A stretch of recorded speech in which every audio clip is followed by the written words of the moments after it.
جہاں کوئی غلطی ہوتی ہے، درگزر وہی ہوتا ہے جہاں کوئی کوتاہی، عورت اطاعت کرے، فرما برداری کرے، اس کو حکم ہے، خامن درگزر کرے، شفقت کرے، اور کوئی کوتاہی دیکھے، کوئی غلطی دیکھے، اس پر پردہ پوشی کرنے کی کوشش کرے۔ یاد رکھیں، اعلیٰ حضرت فاضل بریلوی رحمۃ اللہ علیہ فرماتے ہیں جو مردان خدا ہے، جو اللہ کے بندے ہیں، جو مردان خدا ہے، فرمایا ان کا طریقہ تو یہ ہے کہ وہ اپنے گھر والوں کی بڑی بڑی غلطیاں معاف کرتے ہیں، بڑی بڑی کوتاہیاں، بڑی بڑی۔ حضرت ابو الحسن رحمۃ اللہ تعالی علیہ، جناب ابو الحسن خرقانی بہت بڑے درویش صوفی گزرے اور صاحب بصیرت اور زندہ اور بیدار مغز صوفی تھے، صرف ہو والے صوفی نہیں تھے۔ ان کو خبر ہی نہیں کہ معاشرے میں میں کھٹکتا ہوں دل عالم میں کانٹے کی طرح، اور تو فقط اللہ ہو اللہ ہو اللہ ہو۔ حضرت ابو الحسن خرقانی خانقاہ بھی آباد کرتے تھے، اور معاشرے میں کبھی ظلم ہوتا تھا تو بادشاہوں کا جا کے حقہ پانی بھی بند فرما دیا کرتے تھے۔ بڑے بیدار مغز اور بیدار ذہن صوفی تھے۔ حضرت بایزید بسطامی رحمۃ اللہ علیہ کے سجادہ تھے، اور محمود غزنوی آپ کا مرید تھا۔ اب بہت صاحب بصیرت بادشاہ ہوا ہے، وہ آپ کا خدمت گزار تو حاضر ہوتا تھا۔ محمود غزنوی کہتے ہیں جب میں پہلے دن گیا تو بابا جی مجھے اٹھ کے نہیں ملے، بیٹھے بیٹھے سلام کیا، واپس آنے لگا تو مجھے چھوڑنے آئے میری سواری تک، تو میں نے کہا حضرت جی جب آیا تھا تو پوچھا بھی نہیں اور اب چھوڑنے آ گئے؟ تو فرمانے لگے جب تو آیا تھا تیرے اندر تکبر تھا، تو کہتا تھا مولوی بادشاہوں کو اٹھ کے ملتے ہیں اس لیے نہیں ملا، اور اب تو سوچ رہا ہے کہ نہیں سارے مولوی ایک طرح کے نہیں ہوتے، اس لیے میں تیری عزت دینا تیرے لیے ضروری سمجھا ہے، اس لیے تجھے چھوڑنے آیا ہوں۔ حضرت ابو الحسن بڑے صاحب بصیرت آدمی۔ ایک آدمی یمن سے آیا کئی 100 کلومیٹر کا سفر طے کر کے ملنے، اس نے دروازے پہ دستک دی، حضرت کے گھر کے دروازے، بادشاہ کے پیر ہیں۔ اندر سے بی بی صاحبہ بولی کون ہے دروازے پہ؟ فرمایا میں یمن سے آیا ہوں یا مصر سے آیا ہوں، بڑی دور سے ملاقات کرنی ہے۔ حضرت صاحب کدھر ہیں؟ تو بی بی کہنے لگی تجھے بھی کوئی کام نہیں جس طرح اسے کوئی کام نہیں، تو بھی فارغ ہے اس کی طرح، بس یہی اللہ اللہ یہی ڈیوٹی ہے تیری بھی۔ میں نے کہا یار اتنا بڑا صوفی اور گھر میں اس کا کیا حال ہے، وہ بات کرنے والی؟ تو میں نے کہا جناب حضرت کدھر ہیں؟ تو کہنے لگی وہ کوئی جنگل میں بیٹھا اللہ اللہ کر رہا ہوگا، نہ بچوں کی فکر نہ گھر بار کی فکر، مسئلوں سے بھی پیٹ بھرتے ہیں کبھی، ادھر بیٹھا ہوگا، جا ملنا ہے تو تو بھی چلا جا، دوبارہ دروازے پہ دستک نہ دینا خبردار۔ کہتے ہیں میرے وہ جو میں ایک ذائچہ بنا کے آیا تھا نا اللہ کے ولی کا، وہ میرا سارا ہی ٹوٹ گیا۔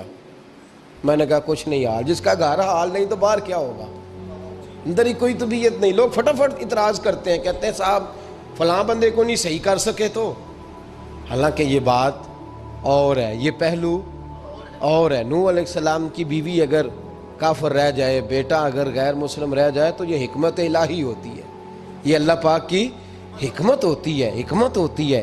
اس میں پیغمبر کی تبلیغ میں کوئی اعتراض نہیں کیا جا سکتا۔ اس نے کہا جنگل میں ہوں گے تو بھی چلا جا۔ کہتے ہیں وہ جو میرے ذہن میں ان کا زاویہ تھا، وہ جو ایک شخصیت کا روپ میں بنا کے وہ تو نکل گیا، لیکن میں نے کہا چل اتنی دور سے آیا ہوں بابے سے میل ہی لیتا ہوں، شام ہو گئی ہے رات بھی رہنا ہے۔ کہتے ہیں میں نے جنگل کی طرف منہ کیا تو حضرت جنگل سے آ رہے تھے اور شیر پہ بیٹھے ہوئے تھے، شیر پہ بیٹھے تھے۔ فرماتے ہیں پھر میرے دل میں خیال آیا، میں نے کہا بی بی قابو آتی نہیں اور شیر کو قابو کیا ہوا ہے۔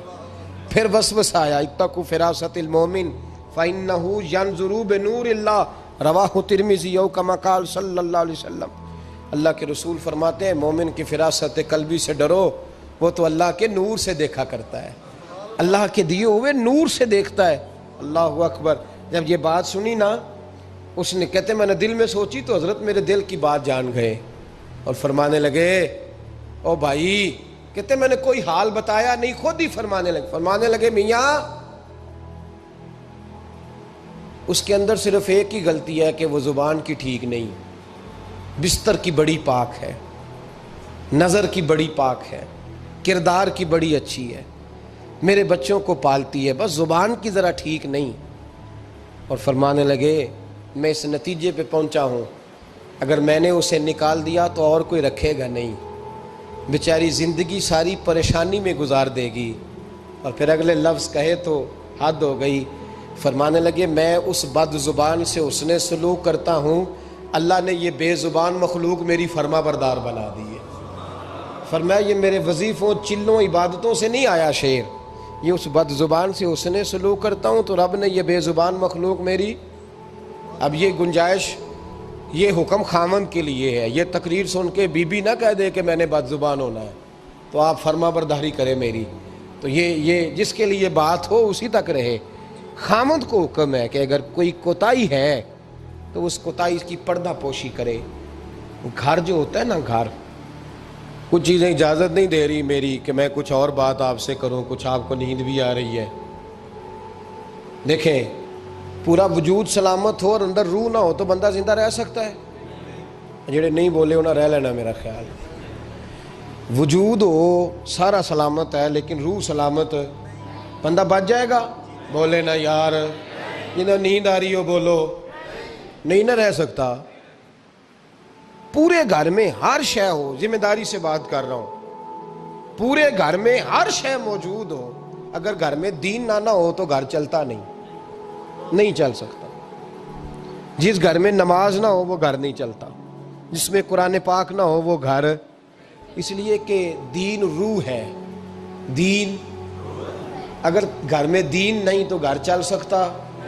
سن لے حدیث پاک ترمذی شریف کی، نبی کریم علیہ الصلاۃ والسلام، یہ بھی حق ہے، یہ آخری بات اس عنوان پہ سنیں، یہ حق آخری ہے، اس کو بھی سمجھیں۔ ترمذی شریف میں نبی پاک علیہ السلام نے فرمایا، دعا دی حضور نے، نبی پاک فرماتے ہیں اللہ اس بی بی کو جزائے خیر دے، اللہ اس پہ رحم فرمائے جو سویرے اپنے خامند کو نماز کے لیے جگاتی ہے اور اگر نہ اٹھے تو پانی ڈال کے جگاتی ہے، اور فرمایا اللہ اس خامند پر رحم کرے جو سویرے اپنی بیوی کو نماز کے لیے جگاتا ہے اور اگر نہ اٹھے تو پانی ڈال کے جگاتا ہے، رحم کرے۔ سب سے زیادہ حق میاں بیوی کا ایک دوسرے کا ساتھ ہی ہے کہ انہیں دیندار بنائے۔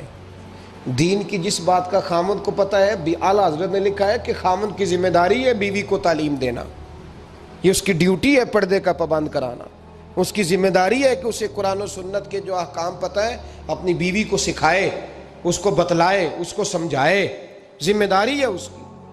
فرمایا اللہ اس پہ رحم کرے، ذمہ داری ہے، ایک دوسرے کو مذہب سے آشنا کریں، پیار کے ساتھ محبت کے ساتھ قائل کریں۔ خامند بڑی باتوں میں روٹھ جاتا ہے، اگر کبھی اس بات پہ بھی روٹھ جائے کہ آج نہیں روٹی کھانی تیرے ہاتھ کی، انہیں نماز ہی نہیں پڑھی تو آج نہیں میں نے تیرے ساتھ کوئی بات کرنی اس لیے کہ تیری آواز گلی میں نے سنائی دی ہے مجھے، تو خامند کو چاہیے کہ اسے دینداری سکھائے۔ عورت کو بھی چاہیے کہ وہ کہے صاحب تھوڑی روٹی کھا لینی ہے لیکن مہربانی کریں حلال رزق لے کے آئیں، مجھے زیادہ کپڑوں کی ضرورت نہیں، میں پرانے پہ گزارا کر لوں گی لیکن میرے بچوں کے حلق سے ہرا نہیں گزرنا چاہیے کہ دینداری ایک دوسرے کو سکھائیں، ایک دوسرے کو۔ حضرت سلطان باہو کا نام تو سنا ہوگا آپ حضرات نے، الحمدللہ کافی لوگوں نے سنا ہوگا۔ حضرت سلطان باہو رحمۃ اللہ علیہ کے جو والد تھے ان کا نام تھا حضرت بازید، جاگیردار تھے، دنیا دار تھے، بہت بڑے مالدار تھے۔ فرماتے مذہب کی طرف میرا رجحان نہیں تھا، چوتھی شادی کی بی بی راستی کے ساتھ۔ بی بی صاحبہ بڑی نیک تھی، بی بی صاحبہ کہتی ہیں میرا دل کرتا تھا میرا خامد بھی نمازی ہو جائے، اور عام دنیا دار نہیں تھے، 7 جاگیروں کے مالک تھے۔ بڑا مشکل ہوتا ہے، پیران نظام کے آستانوں پہ غریب لوگ رہ گئے ہیں، جڑا 4 جماعتاں پڑھ جائے یا پیسے آ جائیں انہوں نے تو کسی پیر دی لوڑ ہی کوئی نہیں، اور اگر بندہ مالدار ہو تو کئی پیر ہو دے آپ مرید ہوندے نے، وہ کہتے ہیں مینوں آپ کنے پیر سلوٹ کر دیں۔ ایک صاحب نے میری ایک دفعہ افطاری کی تو کہنے لگے آپ کی افطاری ہے، اس جگہ ایک اجتماع سے میں نے بیان بھی کرنا تھا، تو واپسی پہ ان کے ہاں انہوں نے مجھے فوٹویں دکھانی شروع کر دی۔ اب یہ بھی ایک مسئلہ ہے نا، کیا کہتے ہیں اس کو، سیلفی جی، بڑے بڑے سیانے بندے ساری دیہڑی یہی کام کرتے رہتے ہیں اور کم ہی کوئی نہیں سرے، تو وہ مجھے تصویریں دکھانے لگے، اے پیر صاحب دی بھی میں دعوت کیتی، اے پیر صاحب دی بھی میں دعوت کیتی، اے پیر صاحب دی بھی میں دعوت کیتی، اے پیر صاحب دی بھی میں دعوت، 14-15 پیر مجھے گنوا دیے۔ تو کھانے تو بعد مینوں کہنے لگے کہ تسی دوبارہ کدو آؤ گے؟ میں کہا جدو تسی 200 بندے نو میرا بھی نام دس لو گے ادو آ جاؤں گے۔ اب مالدار آدمی ہے نا، تو اب بعد میں مجھے ایک دو دفعہ انہوں نے فون کیا، میں کیا وہ بڑے بڑے پیران دی اس لسٹ میں اپنا نام نہیں شامل کرانا چاہتا، میں نے تو نہ چھوٹیاں چھوٹیاں جی رہن دے بھائی، ہم بچتے ہیں اس کام سے، بچتے ہیں ایسے آدمی سے۔ وہ کسی درویش نے کہا تھا جس کی ہر بات میں پوشیدہ ہو نشتر کی چبھن، ایسے ہر صاحب احسان سے ڈر لگتا ہے، بچنا چاہیے۔ تو مالداروں کے تو آپ بڑے مرید ہوتے ہیں، کئی پیر حاضریاں دیتے پھرتے ہیں، کئی مولوی دستے نگر ہوتے ہیں، معاذ اللہ، اللہ خودداری اور عزت نفس عطا کرے، آمین تو کہہ دیجئے، دینداری کی اللہ توفیق عطا فرمائے۔ تو بہت بڑے جاگیردار تھے حضرت سلطان باؤ رحمۃ اللہ علیہ کے والد۔ بی بی شیبہ کہتی ہے نمازی بنانا تھا خاوند کو۔ کس کو؟ کس نے؟ بولے، کس نے نمازی بنانا ہے؟ اور بیوی کو کس نے بنانا ہے؟ پکی گل نے دی۔ میں ایک کونسلر صاحب نوں میں کہا ماشاءاللہ جیت گئے ہو؟ کہندے ہاں جی۔ میں کہندے جی کوئی حکم ہوئے تو مینوں دسو۔ میں کہ حکم ہے کہ تسی اپنے ہلکے دے بندیاں دی ڈیوٹی لانی، کیڑا کیڑا نماز حاضری لانی ہے، کیڑا کیڑا نماز پڑھنا ہوندا ہے تے کیڑا کیڑا نہیں ہوندا۔ کہنے لگے بڑے سیانے نکلے ہو، پہلا مینوں ہی وسیتے واڑ چھڑیا جی، میں جاؤں گا تے دوجیاں دی حاضری لاں گا نا۔ تو خاوند نمازی بنائے گا بیوی کو تو اس سے پہلے خود بنے گا تو بنائے گا نا جی۔ جی تو اگر خاوند کہہ دے تو پڑھیا کر، میرے پیچھے نہ لگی، کیونکہ جنی کو تو پڑھنی اونی میں پڑھنی ہے نا۔ تو میں آج میں ایک دوست کو کہہ رہا تھا، میں کہہ رہا تھا بچے وہ کام نہیں کرتے جو آپ کہتے ہیں، اور میں نے جمعے میں بھی کہا تھا بچے وہ کرتے ہیں جو ہمارا عمل دیکھ کے بچے چلتے ہیں، صرف بات پہ عمل نہیں کرتے۔ بی بی راستی کہتی ہے میں نے ٹھان لی کہ میں نے اس جگیردار کو، وڈیرے کو، اس موٹے بڑے چودھری کو میں نے نمازی بنانا اور بنا کے دکھانا ہے نمازی۔ بی بی صاحبہ کہتی ہیں کہ وہ جس خاتون کی بھی باری ہوتی تھی، 4 بیویاں ہوتی تھیں، وہ اس کا حق ادا کرتے تو بعد میں اپنی خوابگاہ میں جا کے آرام کرتے۔ ان کا جو خادم تھا ملازم، وہ رات کو دودھ کا پیالہ انہیں دینے جاتا تھا، سونے سے پہلے ان کے پاس دودھ کا پیالہ پہنچتا تھا۔ تو بی بی صاحبہ کہتی ہیں میں نے رات کو ملازم سے کہا دودھ دینے تو نہیں جائے گا، میں جاؤں گی۔ تو میں آدھی رات کو دودھ کا پیالہ لے کے حاضر ہوئی۔ تو کیسے آئی؟ میں نے کہا بی بی ہوں، آ گئی ہوں، تو اب مہربانی کریں۔ میں نے کہا اگر اجازت دیں تو آپ کے پیر نہ دبا دوں؟ چل دبا دے۔ بی بی کہتی ہیں پیر دباتے دباتے میں نے کہا اگر اجازت دیں تو صبح نماز کے لیے جگا دوں؟ یہ نماز کی تبلیغ ہو رہی ہے۔ تو بابا جی پتہ کیا کہتے ہیں حضرت بازید؟ کہنے لگے تو مجھے جانتی نہیں، خبردار مجھے تبلیغ کرنے کی کوشش کی، اس گھر میں رہنا ہے تو سانس اونچا نہ لینا، پتہ ہے تو کس کے ساتھ بھی آئی، خبردار۔ کہتے میں چپ کر کے آ گئی۔ اگلے دن پھر دودھ لے کے پہنچ گئی تو انہوں نے آنکھ کھول کے دیکھا میری طرف، پھر آ گئی ہے۔ میں نے کہا اب میرے خاوند ہیں، میرے سر کے تاج ہیں، پیر دبا دوں؟ کہ دبا دو۔ کہتے ہیں میں نے 10 منٹ پیر دبائے تو میں نے کہا اگر جان کی امان پاؤں تو فجر میں جگا دوں؟ میں نے جلال فرمایا۔ کہنے لگے تجھے کہا تھا نا کہ مجھے کسی کا مشورہ قبول نہیں، تو کون ہوتی ہے مجھے بات کرنے والی، چل دوڑ جا۔ بی بی صاحبہ کہتی ہیں میں 10 دن جاتی رہی۔ کتنے دن؟ انہوں نے سختی بھی کی، برا بھلا بھی کہا، اور کئی دن یہ بھی کہا کہ کل آئی تو پھر یاد رکھنا۔ کہتی ہیں 10ویں دن میں گئی تو حضرت بازید کہتے ہیں میرے دل میں خیال آیا یہ جان چھوڑنے والی نہیں، یہ باز نہیں آئے گی، اور چلو ہے بھی تو میری بیوی، غلط بات بھی کوئی نہیں کر رہی، کہہ بھی نماز کر رہی ہے۔ کہنے لگے اگر میں سویرے اٹھ جاؤں تو پھر دوبارہ تو نہیں آئے گی، تو دوبارہ تو نہیں آئے گی۔ یہ دیکھیں میاں بیوی کا آپس میں رشتہ، سویرے اگر میں اٹھ جاؤں نماز کے لیے تیرے کہنے پہ تو میری جان چھوڑ دے گی تو؟ بی بی صاحبہ کہنے لگی میں دوبارہ نہیں آؤں گی، آپ مہربانی کریں سویرے اٹھ جائیں۔ کہنے لگے چل تو میری بیوی ہے، ایک بار مان لیتا ہوں تیری بات، سویرے جگا دینا۔ بی بی راستی کہتی ہے میں پہلے سو کے اٹھا کرتی تھی، وہ رات میں سوئی نہیں، کہتی میں ساری رات رو کے گزار دی، ساری رات، اور بیدار رہ کے گزار دی۔ سویرے فجر کے وقت پانی گرم کیا، بغل میں مصلی لیا، خامد کو بیدار کیا، وضو کرایا، اور کہتی ہیں جب وہ اللہ اکبر کہہ کے سنتوں کی نیت باندھی تو میرے اس طرح آنسو گرے جیسے سیلاب آتا ہے اور دریا کا بند ٹوٹتا ہے، اور میں نے رو کے کہا مولا میرے اختیار میں یہیں تک تھا، میں مصلی پہ کھڑا کر سکتی ہوں، میں دل تو نہیں نہ بدل سکتی، وہ تیرے قبضے میں ہے، مقلب القلوب ہے، فضل کر اس کا دل بدل دے۔ فرماتی ہیں میں روتی رہی، 2 رکعتیں پڑھ کے میری طرف دیکھا تو فرضوں کی نیت باندھ لی، اور 2 فرض پڑھ کے پھر میری طرف دیکھا، کہنے لگے خبردار سویرے جگانے آئی تو۔ میں نے کہا جی نہیں جگاتی۔ میری طرف دیکھ کے کہنے لگے تو نہیں جگائے گی آج کے بعد میں تجھے نماز کے لیے جگایا کروں گا، میں تجھے جگاؤں گا۔ آپ فرمانے لگی وہ نمازی بن گئے، میں پہلے ہی نمازی تھی۔ جب ان 2 نمازیوں کا ملاپ ہوا تو اللہ نے سلطان باہو جیسا بیٹا عطا فرمایا، سلطان باہو جیسا بیٹا عطا فرمایا۔ میرے بھائی، میاں بیوی ایک دوسرے کو دیندار بنائیں گے، ایک دوسرے کو نمازی بنائیں گے، وہ ایک دوسرے پہ، اور کس طرح کا؟ بڑا مشکل ہوتا ہے بیوی اپنے خاوند کی تعریف کرے، مشکل ہوتی ہے۔ اعلیٰ حضرت فاضل بریلوی رحمۃ اللہ تعالیٰ علیہ کی زوجہ، ان کا طریقہ یہ تھا کہ وہ اتنی شناسہ ہو گئی تھی، اعلیٰ حضرت لکھتے تھے تو وہ واقف ہو گئی تھی، وہ کتاب کا اعلیٰ حضرت فرماتے تو وہی کتاب اٹھا کے زوجہ لاتی۔ اس زمانے میں قلم بنتے تھے اپنے ہاتھوں سے، لوگ چھری لے کے اس کے ساتھ قلم بنایا کرتے تھے، تو قلم بنا کے سیاہی رکھتی، کاغذ کئی دفعہ ڈانٹ دیتے، اعلیٰ حضرت کئی دفعہ ڈانٹ دیتے، لیکن اماں جی سنتی۔ وقت وصال آیا تو ایک دن فرمانے لگے حامد رضا کی ماں، تو نے ساری زندگی مانگا کچھ نہیں، تو نے میری بڑی نوکری کی، میرے دین کے کاموں میں سب سے بڑی مددگار تو تھی، چل کچھ چیز مانگ لے۔ جب دین کے رشتے ہوتے ہیں تو پھر معاملے بھی دینداری کے طے ہوتے ہیں، کچھ مانگ لے۔ بڑا کچھ مانگ لیتی ہیں نا بیویاں، بڑا کچھ۔ اعلیٰ حضرت کی زوجہ کیا کہتی ہیں میں نے آپ کو صبح و شام دیکھا ہے، میں نے آپ کے دکھ سکھ دیکھے، خوشی غمی میں آپ کا رویہ دیکھا ہے، میں نے آپ کو ہمیشہ دیندار اور پرہیزگار پایا ہے، اگر مجھے کچھ دینا ہے تو ہاتھ اٹھا کے میری بخشش کی دعا کر دیں، اور اگر صبح قیامت مجھے ضرورت پڑی تو میری سفارش کر دیں گے۔ اعلیٰ حضرت رو پڑے، یہ دینداری کے رشتے ہیں، رو پڑے۔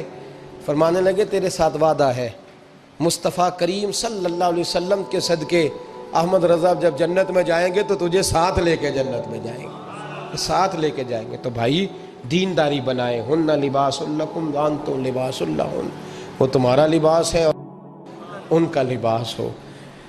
رمضان شریف آ رہا ہے، ارادہ کر لیں کہ تراویحیں ساری جماعت کے ساتھ پڑھنی ہے، پڑھیں گے انشاءاللہ تعالی۔ نوجوانوں سے میری گزارش ہے، جوان بچوں سے، ضروری کوئی مذہبی چیز آپ نے دیکھنی ہو، سننی سنانی ہو تو ٹھیک ہے، ورنہ رمضان میں موبائل استعمال نہ کریں، مہربانی فرمائیں، ارادہ کریں۔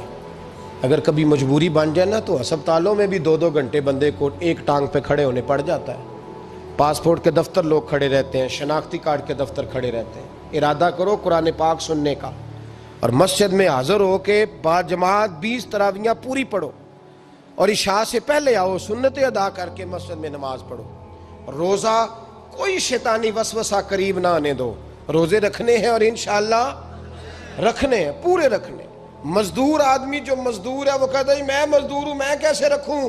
اور خدا کے بندے، رب تعالیٰ نے تیرے اوپر فرض کیے ہیں، وہ کہتا ہے میں وہ چیز فرض کرتا ہی نہیں جو تو اٹھا نہ سکے، اس کو پتا تھا ہم رکھ لیں گے تبھی فرض کیے نا۔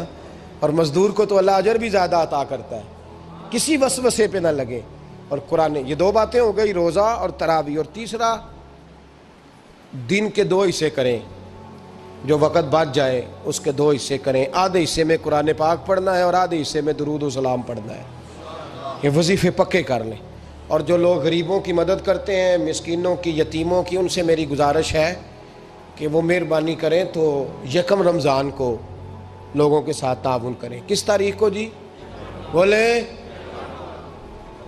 قاری صاحب نے سوٹ کدن دین دے ہو جی، تاکہ کوئی درزی سی کے نہ دے وے، ایک ادھر پان آنا لے وے سوٹ، مولوی بھی نواں، یہ ساڈا مولوی یہ تے پرانے دی چنگا لگتا ہے، اور پہلے دے میاں یہ کام بھی پہلے کریں تاکہ وہ سلا لیں اور سلا کے پہن لیں۔ میری باتوں کی سمجھ آ رہی ہے آپ حضرات کو؟